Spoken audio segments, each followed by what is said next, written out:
जे लापणिक आहे ते लापणिक काय आहे ते आपण पाहूया.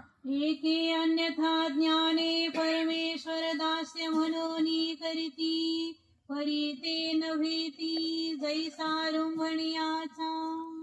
एके अन्यथा ज्ञाने परमेश्वर दास्य म्हणून करीती. काही मनुष्य जे असतात ते अन्यथा ज्ञानामुळे म्हणजे चुकीच्या ज्ञानामुळे विपरीत ज्ञानामुळे परमेश्वर दास्य म्हणून करतात.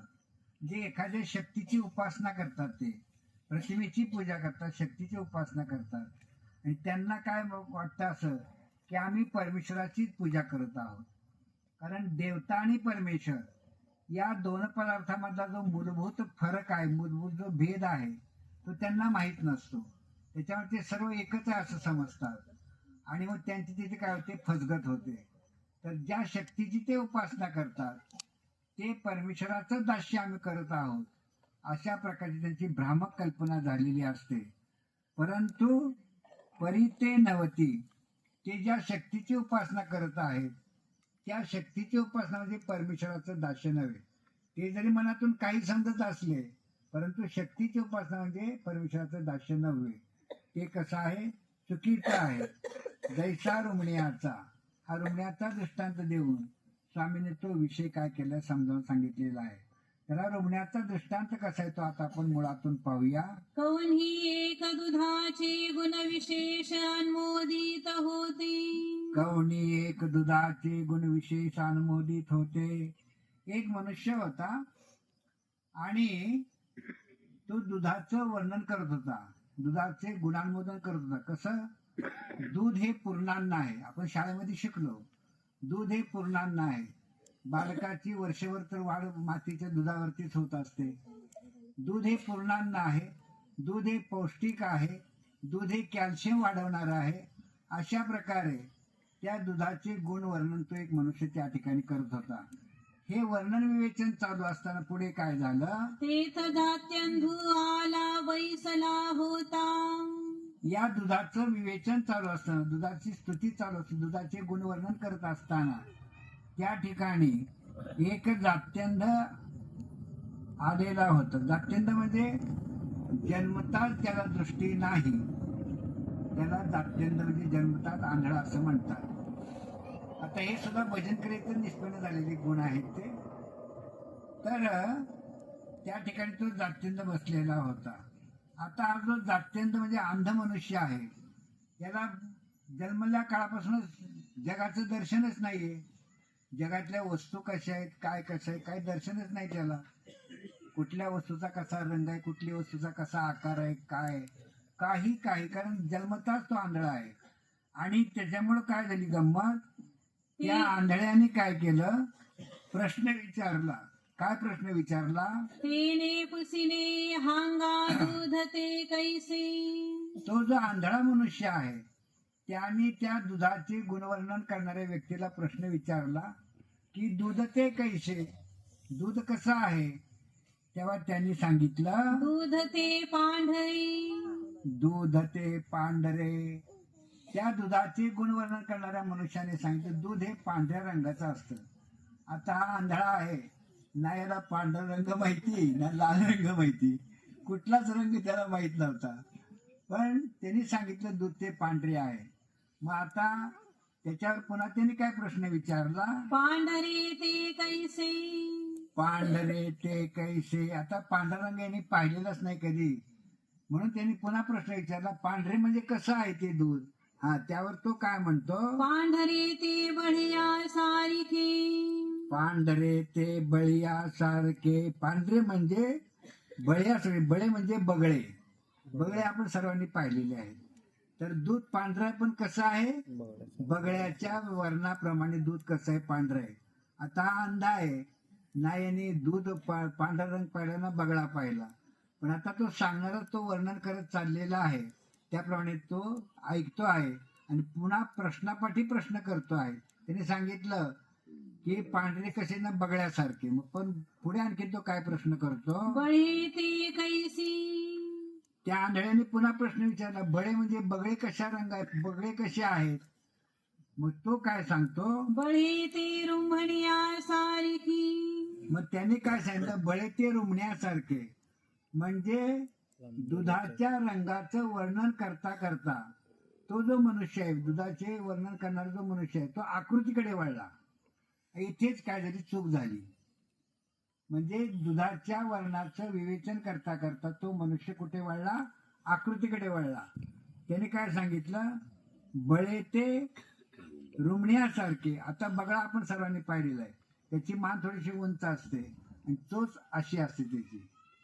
म्हणून त्याने काय सांगितलं की बळे जे आहे ते रुमण्यासारखे आहेत. म्हणजे तो आकृतीकडे वळल्यामुळे पुढे काय झाली, गडबड झाली. रुंभणे ते कैसे. मग त्याने परत विचारलं आंधळ्याने, रुमणे ते कैसे, रुमणं कसं असतं. रुंभणे ते ऐसे म्हणून हातू वाकुडा करुणी दाखविला. मग त्या मनुष्याने काय केलं, रुमणे ते असं असतं म्हणून हात वाकडा करून दाखवला. त्याने हात असा केला आणि त्याला असा आकार दिला आणि त्याला सांगितलं की रुमणे असं असं असतं. त्याने आंधळ्याने काय केलं, तर त्याचं पाहणं म्हणजे काय, स्पर्शज्ञान हे त्याचं पाहणं आहे. त्याने काय केलं, त्या मनुष्याने असं हात वाकडा करून दाखवल्यानंतर त्याने असं चाचपून बघितलं आणि त्याची खात्री झाली की हे दूध अशा प्रकारचं असतं. अशी त्या आंधळ्याची काय झाली, खात्री झाली. एकी दिसी तेने रुंभणे कोठा देखिले तथा अंगणी देखिले. मग पुढे गंमत काय झाली, एके दिवशी त्याने रुमणे कोठा देखिले. म्हणजे गायीच्या कोठ्यामध्ये, जो कोठा म्हणजे जे छप्पर बांधलेलं असतं, त्या ठिकाणी शेतीची अवजारं पडलेली होती. किंवा घराच्या अंगणामध्ये शेतीची अवजारं एका बाजूला पडलेली होती. हा आंधळा त्या ठिकाणी चाचपत जाऊन त्या गोठ्यामध्ये पोहोचला. तिथे अवजारं पडली होती किंवा अंगणामध्ये पोहोचला. पोहोचल्यानंतर गंमत काय झाली, ते जे रुमणं आहे त्याने पाहिलं, म्हणजे पाहणं म्हणजे चाचपून बघितलं. त्याला खात्री अशी वाटली की हेच रुमणं आहे. हातू वाकुडा करुणी पाहिले. मग त्यांनी पाहिलं की आपल्याला ज्यांनी दुधाचे गुण वर्णन केलेले होते त्यांनी रुमणं म्हणजे दूध जे आहे ते असं सांगितलं, रुमण्यासारखं आहे म्हणून. म्हणून त्यांनी अंदाज घेऊन बघितला की हे तेच आहे का. त्याचा तो अंदाज त्यांनी घेतला आणि त्याला वाटलं खरं की हेच दूध आहे. अशी त्या आंधळ्याची काय झाली, खात्री झाली. दूध ते हे म्हणून पेओ लागला हिरडिया फुटती रगत निघे. आणि मग त्यांनी त्या मनुष्याने सांगितलं होतं, बळे ते कैसना बळे ते रुमण्यासारखे. आणि मग तो वर्ण सांगता सांगता आकृतीकडे वळल्यामुळे त्या आंधळ्याची अशी खात्री झाली की दूध यालाच म्हणतात. आणि तशा प्रकारचं आकाराचं उपकरण रुमणे त्याला त्या गोठ्यामध्ये अंगणामध्ये सापडलं. आणि त्याची खात्री अशी झाली, त्याला असं वाटलं की दूध ते हेच आहे. आणि म्हणून त्यांनी काय केलं, ते रुमणं हातामध्ये घेतलं आणि तेच सगळ्याला सुरुवात केली. त्याचं पिणं म्हणजे कोणतं आहे, ते रुमणं त्याने तोंडामध्ये धरलं. तर ते लाकडाचं असतं आणि त्याने ते काय करायला सुरुवात केली, चावायला सुरुवात केली. हिरडिया फुटती रगत निघे. त्याचा परिणाम काय झाला, त्या रुमण्याला दूध म्हणून ते पिण्याची कृती जो करायला लागल्यानंतर त्याच्या हिरड्या ज्या आहेत त्या फुटू लागल्या आणि रगत निघे. हिरड्यातून रक्तही निघायला लागले. हिरड्या फुटल्या आणि रक्त निघायला लागले. कारण ते दूध नव्हतं, ते रुग्ण होतं लाकडाचं. हिरड्या फुटल्या आणि रक्त हिरडीतून निघू लागलेलं आहे. अरे हे काही करीतासी. तर ही क्रिया चालू असताना त्या ठिकाणी डोळस मनुष्य एक आलेला आहे. आणि मग तो काय म्हणतो, अरे हे काय करताशी, तू हे काय करतोय. कारण त्याला आश्चर्य वाटलं, हा हे रुग्ण चघळतो आहे. म्हणून तो विचारतो, तू हे काय करतो आहे. ना दूध पिताय. तर तो काय म्हणतो आंधळा, दूध पिताय म्हणजे दूध पितोय म्हणे मी, असा तो आंधळा त्याला म्हणतो. अरे सांडी सांडी हे रुंभणे हिरडिया फुटती. मग तो मनुष्य त्याला काय म्हणतो, अरे सांडी सांडी काय. तो म्हणतो, अरे सांडी सांडी तू हे काय करताशी, तू हे काय करतो आहे. तो आंधळा काय म्हणतो, मी दूध पितो आहे म्हणे.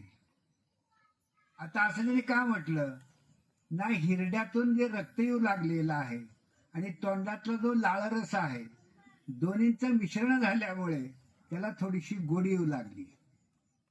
आणि त्याच्यामुळे तो आंधळा काय म्हणतो, मी दूध पितो आहे. त्या मनुष्याला तो असं म्हणतो. हा, अरे सांडी सांडी हे रुंभणी हिरडिया फुटती. मग तो मनुष्य काय म्हणतो, अरे सांडी सांडी टाकून दे, तू जी कृती करतो आहे ते रुग्ण चघळतो आहे, त्याच्यामुळे तुझ्या हिरड्या फुटू लागलेल्या आहेत, रक्त येऊ लागलेलं आहे. मग तो काय म्हणतो, तो आंधळा काय म्हणतो, ना माझी बापे सांगितली दुःख होई परीन संडी. मग तो आंधळा काय म्हणतो, माझे ना बापे सांगितले. अहो म्हणाले, दुधाचं गुण वर्णन करणारा जो मनुष्य आहे त्यांनी सांगितलं की याला दूध म्हणतात. अशा प्रकारची गंमत झाली. त्या दुधाचे वर्णन करणाऱ्या माणसाने सांगितलं की याला दूध म्हणतात आणि म्हणून हे दूधच आहे असं म्हणून तो आंधळा काय करतो, त्याला सगळंच राहतो. दुःख होईपर्यंत संधी, त्याला दुःख होतं, त्रास होतो आहे, परंतु तो आपलं अन्यथा ज्ञान काय सोडायला तयार नाही. ते हे रुग्ण हेच आहे म्हणून तर काय करावं, ते सगळं बसू लागला. हा, तैसे कवनी एक परमेश्वराचे गुण विशेष अनुमोदित होती. हा झाला दृष्टांत. याचा सिद्धांत काय तो आता आपण पाहूया.